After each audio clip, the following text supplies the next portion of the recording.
Today's show is brought to you by a former guest, the Hemp Marketplace, which is the first to market, most active hemp community. On Raising Cannabis Capital, episode 124, Joheem Lowe and Zev Pace talking about their work to expand the hemp marketplace beyond connecting buyers and sellers, but all parties, from farmers, processors, to end users, enabling the parties to connect, trade, and transact. The hemp community with an integrated hemp platform will provide higher visibility and transparency to make the marketplace more efficient and secure. To learn more about Hemp Marketplace and how to invest in their expansion, go to hemp.rawmarket.place or listen to Raising Cannabis Capital, episode 124. While I was sitting in jail waiting, I felt like my civil rights were violated over and over again. I was earning my degree in journalism at the time, and I said, the pen is mightier than the sword. I am going to start a magazine. I just have to create something that gives a voice to people that feel helpless in this situation. People in the industry are good people.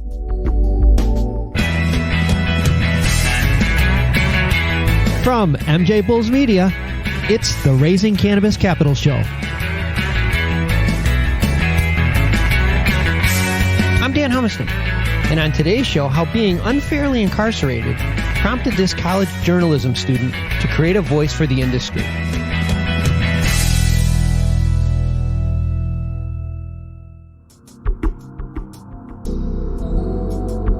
Today in Raising Cannabis Capital, we are joined by Christina de Giovanni from the Emerald Media Group. Christina, welcome to the show. Hi, thank you so much for having me. Well, this is an exciting story. And, I said most of the time, because we move so fast, we normally don't spend much time on the person's background or, how they got there. We just leave that up to investors. It's easy to find that information. But in your case, I think there are two super important aspects of the Emerald Media story that we need to touch on. Okay. Yeah, so let's start from where the story begins. You're in college at Humboldt State University. Explain to our listeners who may not know what Humboldt County is to cannabis. Absolutely. Humboldt County is the OG of cannabis. It is one of 3 counties in Northern California in an area called the Emerald Triangle. And these are located roughly 5 hours north of San Francisco. Only about a couple hours south of Oregon. So you can kind of imagine that this whole tri-county area is at the tip top of the state. Back in the 70s, you had a lot of people move from San Francisco north, to live back to the land movement, basically. They wanted to go and be in a rural area and cultivate their own food and to live sustainably. And so that's really where the movement came in.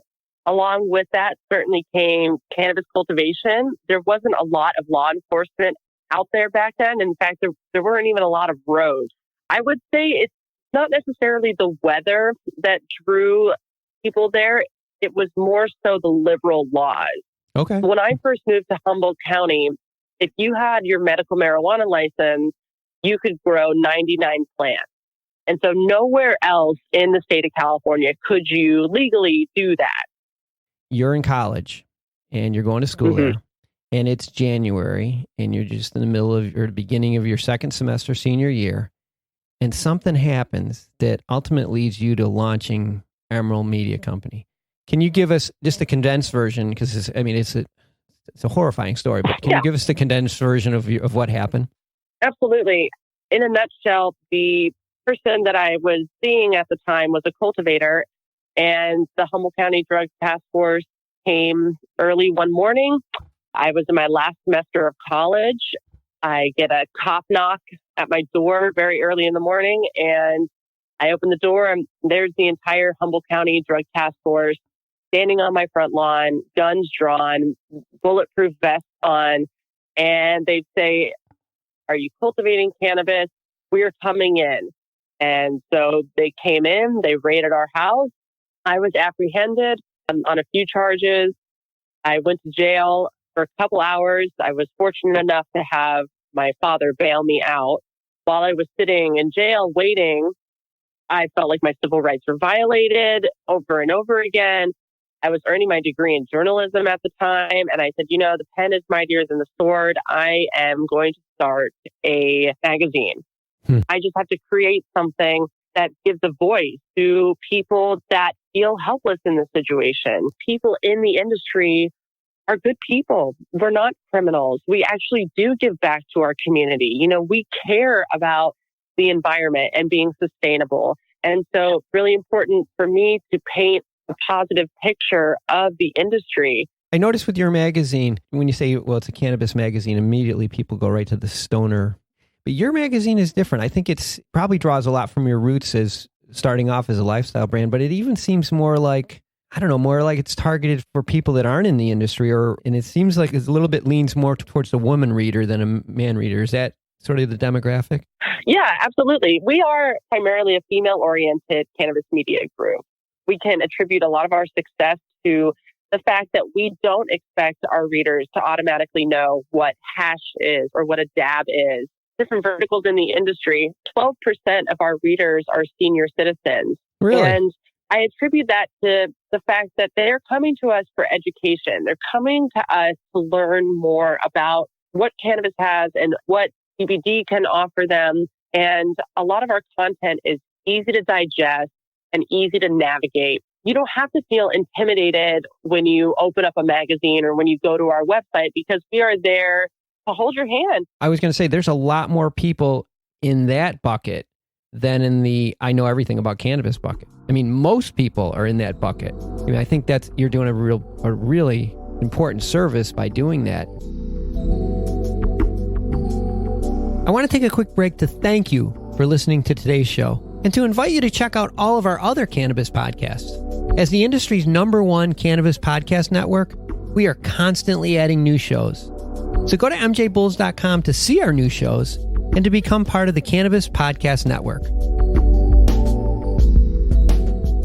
As far as distribution goes, I'm assuming you have subscriptions. Is there any place else that people can get your magazine? I've been very strategic with my distribution over the last few years because I want people from all walks of life to learn about cannabis and to embrace it and to not see us as stoners or criminals or potheads, because that's not what the industry is now. The industry is full of men and women of all ages and all backgrounds. There is no standard cannabis user anymore. It's everyone from senior citizens to millennials. And you take that message out to advertisers, which is going to be my next question.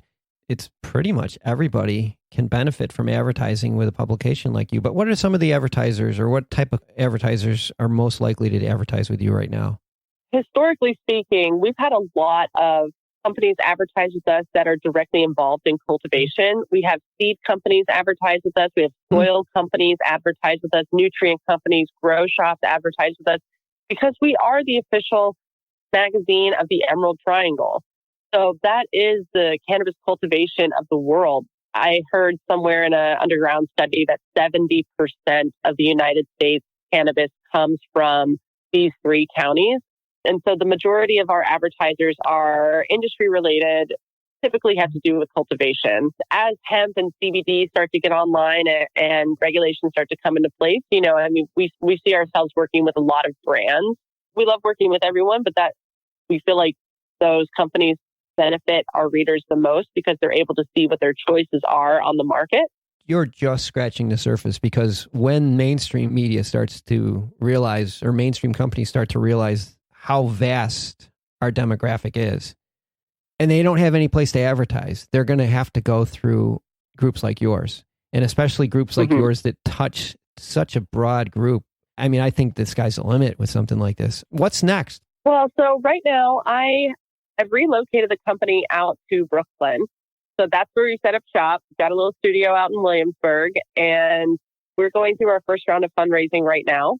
Okay. So we closed out a little bit. We were able to hire staff, which is very exciting. And right now we are generating content for additional verticals. We're starting our video series. We've got daily content going up on the website. We do a newsletter that comes out 3 times a week. That's so exciting. Super exciting. So as far as the capital raise go, I know a lot of our listeners are curious. And what type of opportunities are there for investors or for people interested in participating in your growth? We've been going through fundraising for the last 7 months, and we'll probably close at the end of this year with our first round. And so we've been working with investors that are in the tech and security side of the industry. And we're also working with investors that are specialists in product development. Wow. Anyone that would have a vested interest in acquiring equity from a media company, they can see the long-term goal. Maybe they've got a brand and they're like, well, I'm going to need to advertise my brand. Yeah. Maybe I should buy equity in a media company. That's awesome. Well, we'll have all of Christina and Emerald Media Group's information on the MJBulls website. So if anybody needs more information, they can get it from us, or they can just go right to your website. Christina, I wish we had more time because there's so much good stuff to talk about. I really enjoyed having you on the show. Well, thank you so much. I enjoyed being here and I enjoyed speaking with you. So thank you so much. Yeah, hopefully we can have you on again. This is good. Thanks for listening to Raising Cannabis Capital. To learn more about today's guest or to become a guest, visit our website at mjbulls.com. Today's show was produced by MJBulls Media, with original music produced in part by Jamie Humiston. I'm Dan Humiston, and you've been listening to the Raising Cannabis Capital podcast.